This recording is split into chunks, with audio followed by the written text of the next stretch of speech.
Hey Yodanga chums! This video contains 11 of the most common yoga poses found within yoga classes. I decided to make this video as I'm aware that a lot of you are starting to practice yoga for the first time and may be a little uncertain as to how to execute some of the poses in a safe manner. So with each of the poses within this video, there will be a short description of some of the key teaching points that I would use whilst teaching these poses in a yoga class. I've also released an ebook alongside this video with photos and with more of an in-depth description of each of the poses. So if you'd like to download a free copy, you can go down to the little description box and click on the link to the website. So I'll leave you be. If you have any questions about anything, just feel free to give me a shout. I'm always happy to help. So without further ado, let's get on with the video. See you soon.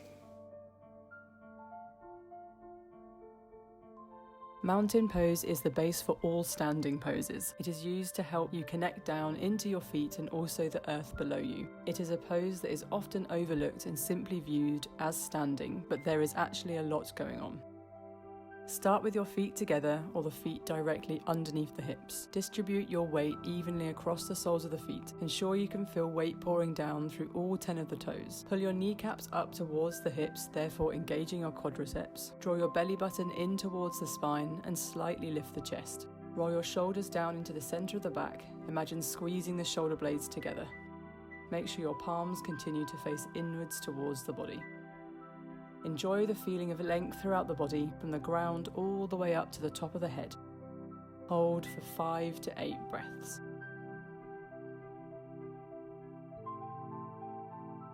A standing forward fold is a simple inversion that will wake up and stretch your hamstrings.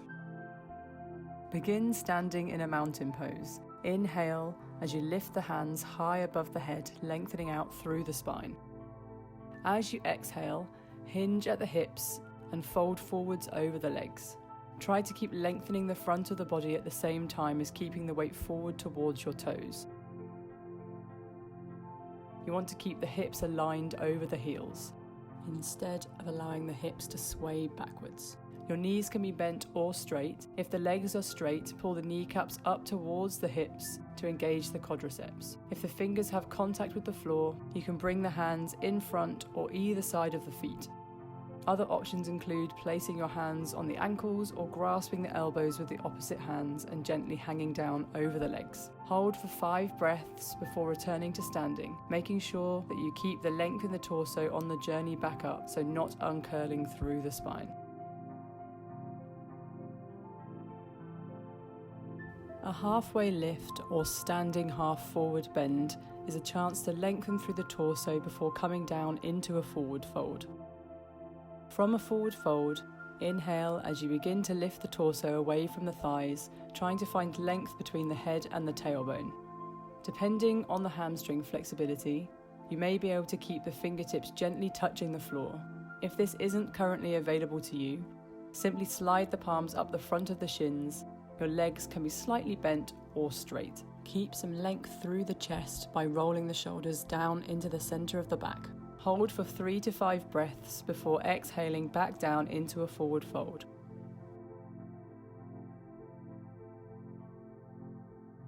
The dreaded plank. It may be hard work, but boy is it good for you.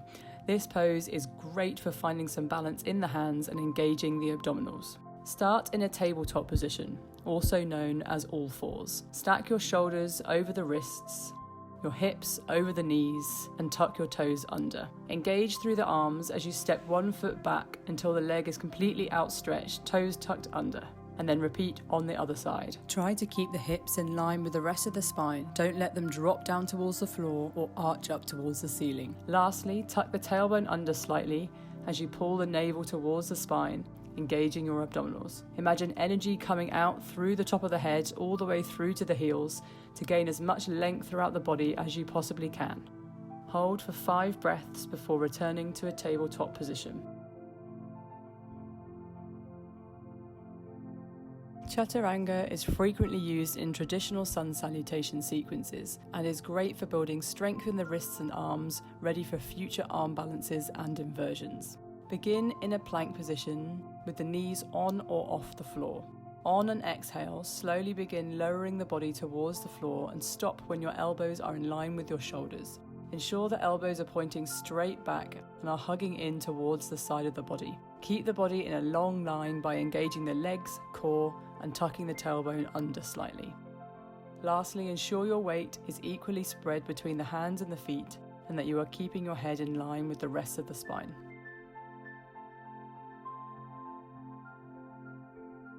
Cobra is a gentle back bend that can be used as an alternative to upward dog depending on back flexibility or whether the body is warm enough and ready for a deeper back bend. Start by lying on your front with the hands planted underneath the shoulders and the elbows hugging in towards the body.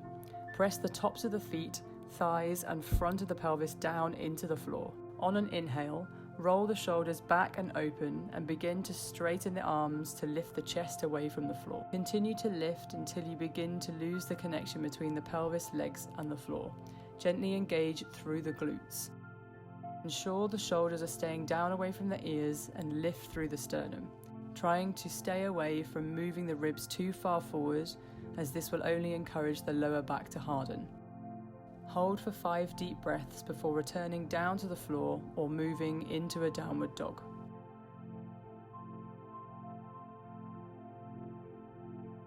Upward dog is a commonly used pose. The most common challenges are usually with keeping the shoulders and arms active and also keeping the legs lifted away from the floor. You can start from the bottom of a chaturanga or from lying down on your front. On an inhale, roll the shoulders back and open, push into the tops of the feet and begin to straighten your arms. This will allow you to lift and open the chest at the same time as allowing the legs to gently lift off the floor. The knees should be off the floor. Be careful not to sink down into the shoulders. Really push the floor away with the hands and create some space between the ears and the shoulders.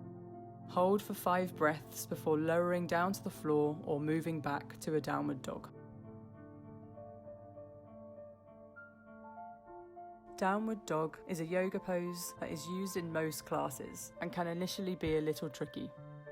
Begin in a plank position with your shoulders stacked above the wrists and your toes tucked under. Slowly lift your hips up and back so that some weight pours down into the feet. Imagine opening up through the shoulders, allowing the chest to move back towards the thighs. You're aiming to make a triangular shape with the 3 points of the triangle being your hips, heels and hands. Your shoulders should now be back behind the wrists, creating a long diagonal line from the hips to the hands. Wrap or rotate your armpits in towards each other, therefore engaging the shoulders. You can have your knees bent or straight depending on your hamstring flexibility. Heels can be off the floor with the intention of lengthening them down towards the floor. Hold for 5 breaths before returning to a tabletop position. Now we are on to our 3 warrior poses. The warrior poses are known for building strength, stability and stamina. We'll start with warrior 1. From a mountain pose, take a large step back with your right leg as if coming into a lunge. Allow the right heel to rotate down to the floor. Square off your hips so they're both facing forwards. You may find that you need to step the feet closer together or minimize the angle of which the right foot is opened out in order to square off the hips.